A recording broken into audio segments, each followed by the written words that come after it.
Hey guys, how y'all doing today? My name is Franchise Fanatic, and welcome back to Star Wars Month. Yes, we are back with another Star Wars Month video. I hope you guys are enjoying Star Wars Month. I am really enjoying making the videos, whether it be reviewing movies, or video games, or gameplay, or Lego sets, or whatever, discussion videos like this. I'm having a blast. I hope you guys are too. This is a big thing for my channel, and I can't wait to do it every December. So, with today's video, you read the title, I'm going to be talking about the new canon animated TV show, the latest one. Well, I guess the latest one is The Mandalorian, but the latest animated show is, of course, Star Wars Resistance. Now, I did an unboxing video. If you have not seen me unbox this, check it out. There's no code. If you just want to see me unbox it and take a look at it, go right ahead. It is on the channel. So, with this being out, of course, Season 2, I believe, is going on right now on Disney XD. I don't have cable, so I'm in a bit of limbo because this kind of ends on a cliffhanger, which is freaking great. But no, with Season 1, I was kind of nervous about this show because, and of course you know the title is Star Wars Resistance, a kids show. Now, quick disclaimer, again, there will not be many spoilers for this show on the video. I'm assuming most of you saw it because it is canon to the Skywalker Saga, and if you're like me, you just want to eat up everything that is canon and just kind of absorb every Star Wars lore. However, my big concern was, of course, the first thing that grabs your eye, or eyes, is the animation style. Now, of course, it's very cartoony, it's very stylized, it looks like a children's program. It looks like something you'd find on Disney Junior, right? And I'm watching it and I'm like, this looks like a kid's show. And let me just say flat out, I know people say, and I know George Lucas says this, but Star Wars is not for kids. And I know kids play the games, and I know kids watch the movies, and I know kids watch the shows, and I know kids like Star Wars. The marketing is for kids. However, in my opinion, and I hope you can agree with me, if not, I respect your opinion, but I hope you do agree, Star Wars isn't for kids. I'm going to make a video about it this month, but there's a lot of violence and swearing and sexual innuendos in Star Wars. And the Clone Wars Rebels, yeah, they're animated, but that doesn't mean it's for kids. Of course, we all know that animation is for all ages. About 95% of it is. Of course, stuff that isn't would be like Peppa Pig, PBS Kids, Mr. You know, that kind of thing. But going forward, to answer your question, if you have been a little worried about Star Wars Resistance, I have seen the complete Season 1 on DVD. And of course, this is my review, but also it's a discussion about, yeah, is it for kids or is it for all ages, or is it really not for kids at all? Now, like I said, the animation style, immediately people are going to, oh, that's a children's program. That can't be good, right? When the first trailer came out, I saw it. Everyone shit on it. They were like, oh, this looks terrible. It had like a million dislikes and like 500,000 likes. It got destroyed, like Call of Duty Infinite Warfare destroyed. I mean, it got wrecked. And it didn't need it, because this show does a lot of things that Clone Wars and Rebels and The Mandalorian do not do. And that it does it really well. So, regarding is it for kids, quickly, no, it is not for kids. I do think that out of Clone Wars, Rebels, and The Mandalorian, and Resistance, out of all these canon TV shows, I will say that the Star Wars Resistance TV show is the most kid-friendly. However, it is not only designed for kids. So if you have been pushed off or kind of turned off by it, do not be. It is a great show. I am 21 years old, and I adore this show. I adore most animation because, newsflash, it is for all ages, not just kids. However, this show is a perfect example of something that is kid-friendly, but also very much appealing to adults. And the biggest thing is that this takes place before The Force Awakens film, but also in the end of the season, it takes place during The Force Awakens film. Let me just say that General Hux' speech from The Force Awakens, where he's very serious, "We're bound to the First Order!" You know, that scene. It is in this show, and let me tell you that the way they integrate it into the show, and Kazuda Xiono, the main character, let me just tell you that it is so freaking cool, and as a Star Wars fan, it just blew me away the way they incorporated it. But, again, not many spoilers in this review, but again, is this for kids? I'm going to say no. I think it is kid-friendly, but it's not directly aimed towards children. It is aimed towards, just like everything Star Wars, teenagers and adults. However, like I said, there are a few negatives with this season, with this show so far, and I'm going to talk about that. But, first of all, let's just talk about the animation first of all. Yes, it does look kiddish, but man, is it a breath of fresh air. It looks really great. And the animation, if you look at it, if you just look at this, it looks very bright and colorful and, you know, extremely kind of not joyous, but very carefree, if you know what I mean. And, you know, the Clone Wars and Rebels, they look fine, but they don't look, it's more darker and grittier, you know what I'm saying? And this show definitely is more light and colorful in its tone and animation style. And that's a good thing, because yes, it's Star Wars, and there is a war in the stars. However, with regards to the show, because it takes place before and during The Force Awakens, and some, of course, before is in the beginning, and then during is in the end. But there's a lot of things in this film where you're like, okay, there's not much action going on. Really, the first half of the season, I'd say the first 3 discs out of 4 are pretty slow, and that's not a negative because it's world building.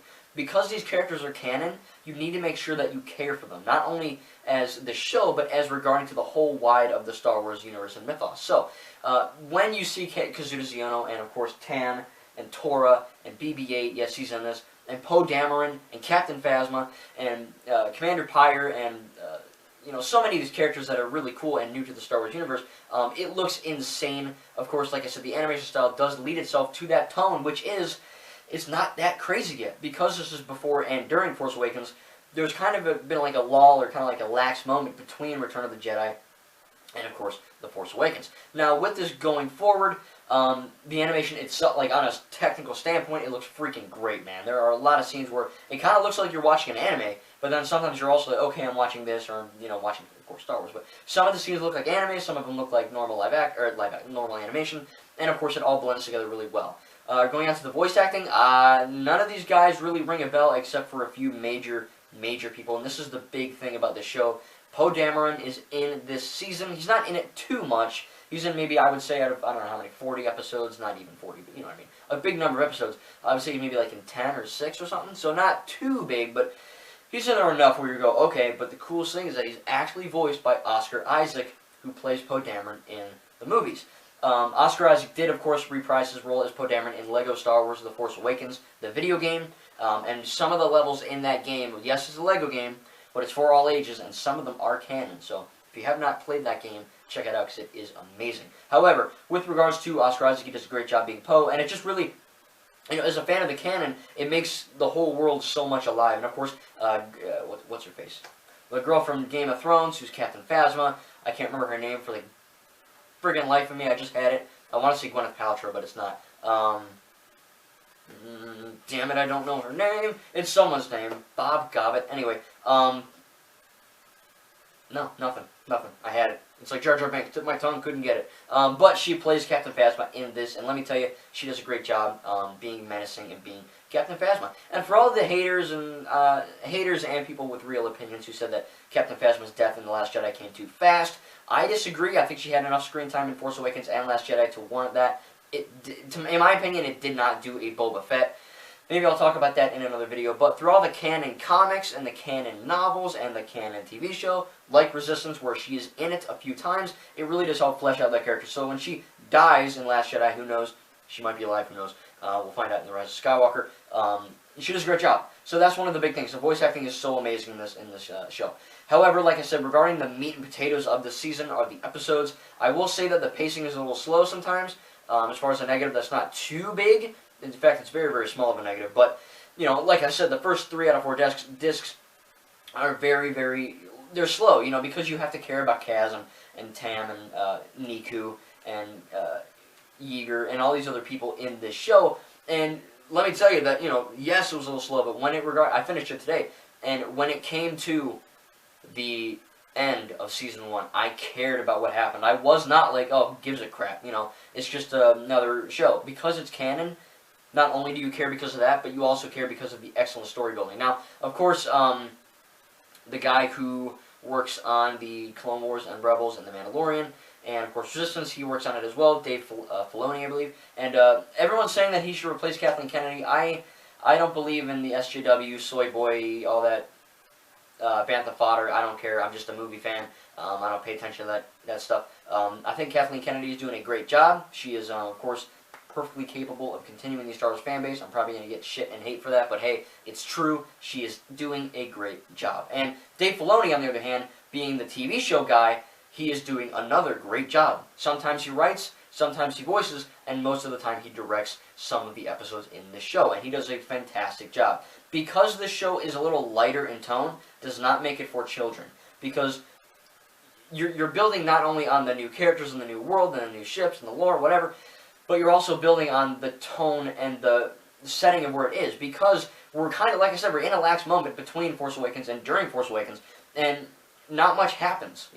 We're seeing that, and there, of course, when season 1 ends, there's a big thing, and of course, it's huge now. But the beginning of this episode or this season really was kind of slow, and that is again to build character, and I think they did a great job. Some of the episodes are just kind of there, I believe, for filler. If you watch Ninjago season 1, or especially Ninjago season 2, well, as much as I love Ninjago season 2, I will say that there are a few episodes in the beginning that are kind of filler. They're great episodes. They're very well made, but they're filler episodes, and that's fine. But that's the truth.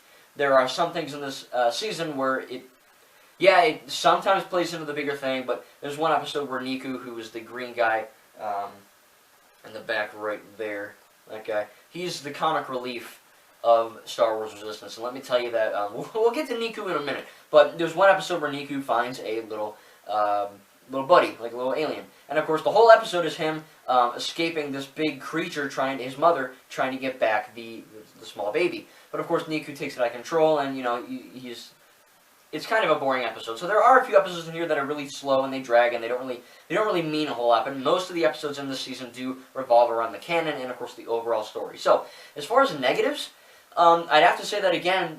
Like I just said, some of the episodes are a little slow and they don't really matter and they're filler. The biggest negative is the comic relief. This show is was pushed a lot for being comedic and a little lighter than, say, Rebels and Clone Wars and The Mandalorian. If you've seen Lego Star Wars: The Freemaker Adventures, that is a comedy show. However, The Freemaker Adventures, my one friend said it is apparently canon. I still don't believe that. I wish it was canon, because if you actually watch The Freemaker Adventures, 2 seasons, it really could work within the canon, because they don't, like I said, it's a funny show. It's really funny. Of course, Lego is for all ages. It's a great show for any age group. However, it really is, it's a comedy at its core. And this Resistance is not a comedy at its core, but it very much is trying to be kind of funny and a little more silly than the other shows.